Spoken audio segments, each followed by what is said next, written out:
I think we need to buy our tickets for the Liberty Belle. That is our destination. So we're just waiting for this guy to get here, and then we're all going to load. Take a trip around the lagoon. Liberty Belle is 20-minute ride, so if you don't have time. All passengers aboard.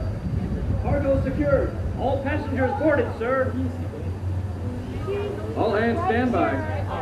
Engine room. Reverse 1/4. Cast off. Bow line away. Engine room. Head 1/4. Sound last bell. Leadsman, sound off. Give me a depth.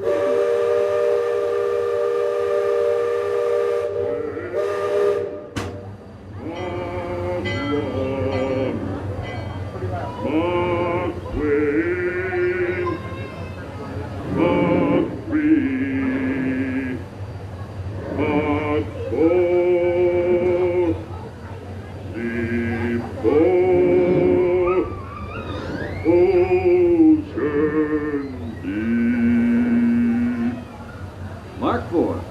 Engine room, head 3/4. Stand by. Steady as she goes. Captain? Welcome aboard the Liberty Belle. I'm your captain, Horace Bixby, and my pilot with me here on the Texas deck is a young cub that goes by the name of Sam Clemens. He's marking his 100th voyage down the river today with nary a calamity on his watch so far. Sam knows this river like his own backyard. Sam, tell our guest everything you know about this river. Well now, I always figure it is better to keep your mouth shut and appear stupid than to open it and remove all doubt. But I will tell you this, I love this river more than anything else. I've loved this river even from the time I was a toddler back in Missouri. Before we get too much further out of port, I think I should mention that you best not be sitting on those handrails. They're the only thing between you and the river don't always take kindly to uninvited guests. We've also had reports of river pirates operating in the vicinity, so I wouldn't lean out beyond those rails for that reason either. That river town we're passing is frontier land. A few years back, it was no more than a boom town carved out of the wilderness by a handful of settlers looking to start a new life. Today, gentility and decorum are running rampant. Oh, it still has its share of footloose trappers, keelboaters, prospectors, and an Indian or two, but mostly it's flush times and well on its way to becoming a fine big city. Frontierland reminds me some of my own hometown, Hannibal. It takes me back to when I was a barefoot boy growing up alongside the riverbanks. You know, it seems to me that when I was younger, I could remember everything, whether it happened or not. But as I grow older, I seem to remember only the things that never happened at all.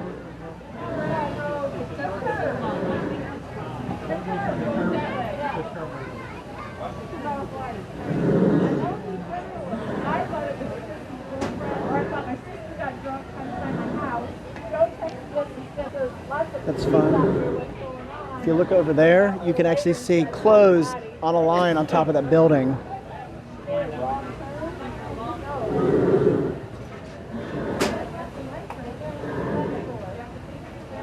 See that peak just beyond the outskirts of Frontierland? That's Chickapin Hill, or at least it used to be.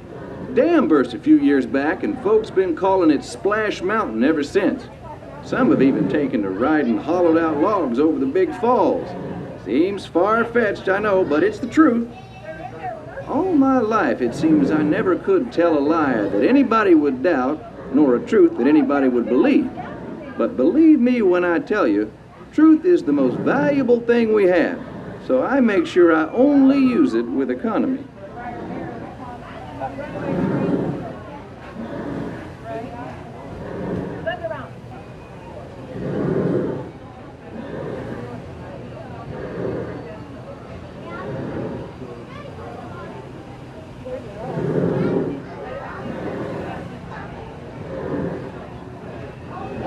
That island over across the way on the starboard side was my stomping grounds when I was young. Exceedingly young. Marvelously young. Young by hundreds of years. younger than I will ever be again. It's called Tom Sawyer's Island and is named for a friend from my boyhood. Even today, the only way you can get there is by raft. Old man Harper's grain mill is there, back in the woods just off Tom's Landing. And that's Muff Potter's pond and his windmill. We almost hanged Muff once. And there's Huck's Landing. I always did like Huck. He could swear just wonderfully. He and Tom and I spent most of our wild and reckless youth exploring that island.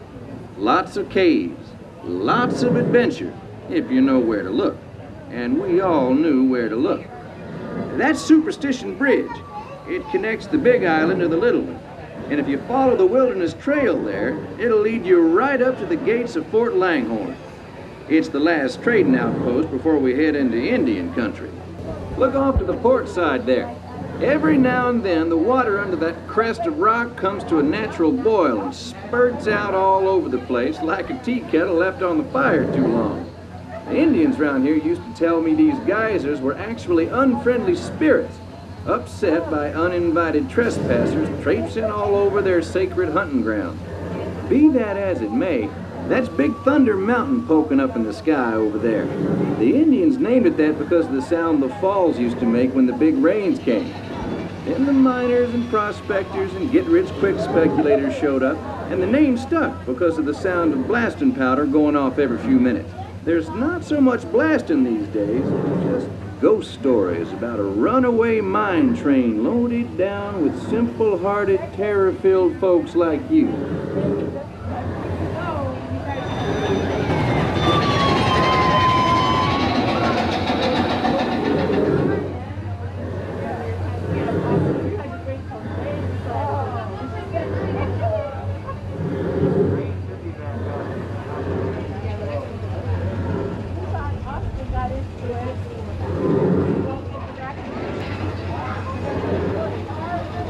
Could see where the railroad tracks are right there where that bridge is.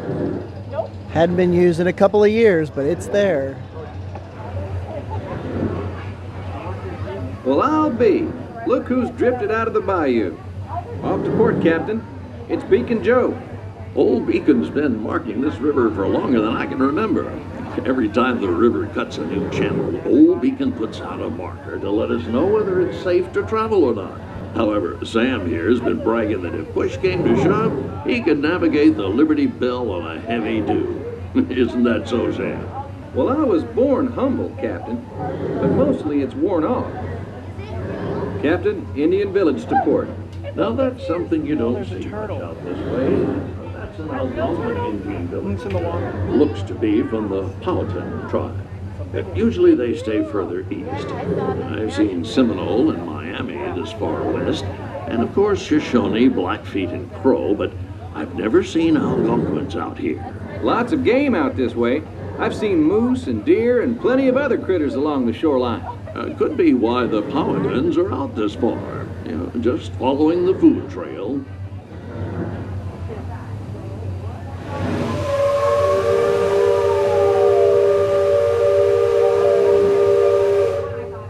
That other village off to port has been here a while. Most of the Indians along the river don't quite know what to make of our steamboat. They call it Penelore, which means fire canoe, because of the smoke and sparks pouring out of our topstack. The first time we passed this way, they thought it was the return of one of our messengers. They said our riverboat was a comet of the sun. Just beyond the village, up that hill, is their sacred burial ground. Now, those who fall in battle are placed atop the traditional bed of death. After nightfall, they'll return to mourn the great warriors who brought honor to the tribe. Attention deck watch. Shoals to port and starboard. Engine room, steady on. We're entering shallow water, but there's no cause for worry. Sam knows every shoal and shallow, every snag and sandbar in this part of the river, and he'll navigate us through to safe water. You wouldn't steer us wrong, would you, Sam? I believe we ought never to do wrong, Captain, especially when others are looking. Leadsman, sing out. Mark 1, for the last 3, half Twain.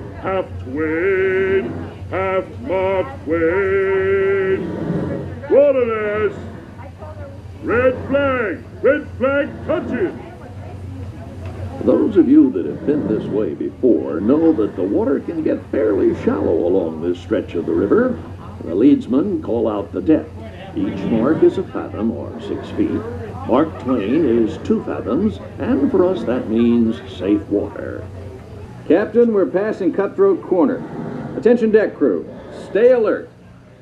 If there's river pirates out here, this is where they'll most likely be. Yep, I can hear them from here. But from all the commotion, it sounds like their interests lie elsewhere.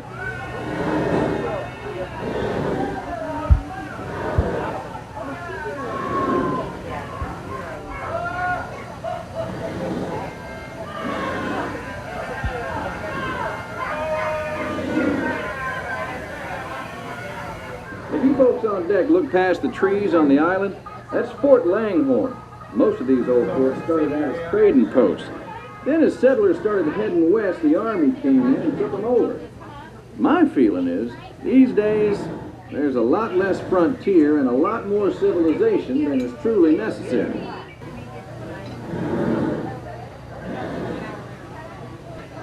Leadsman, give me a depth reading. Sing out.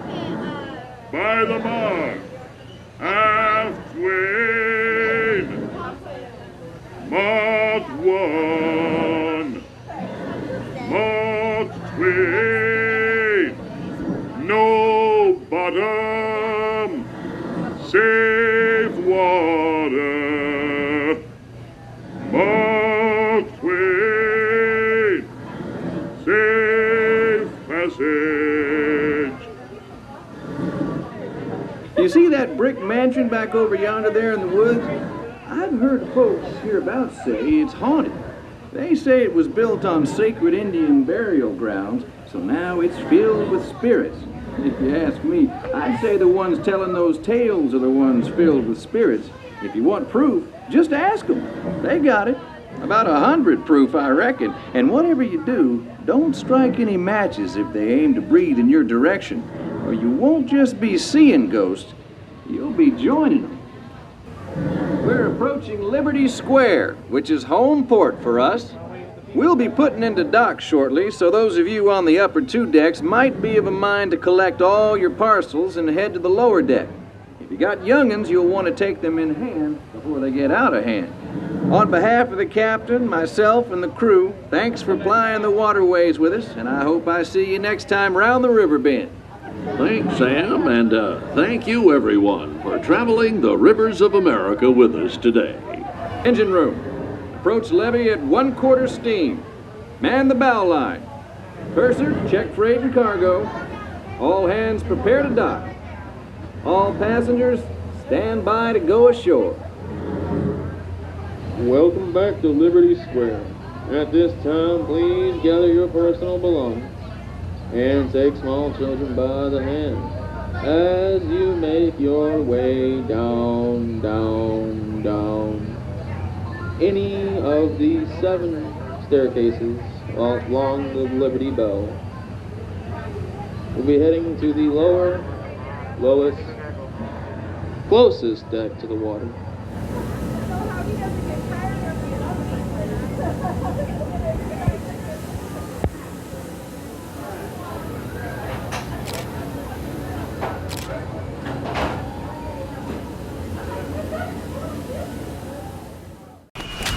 No kicks!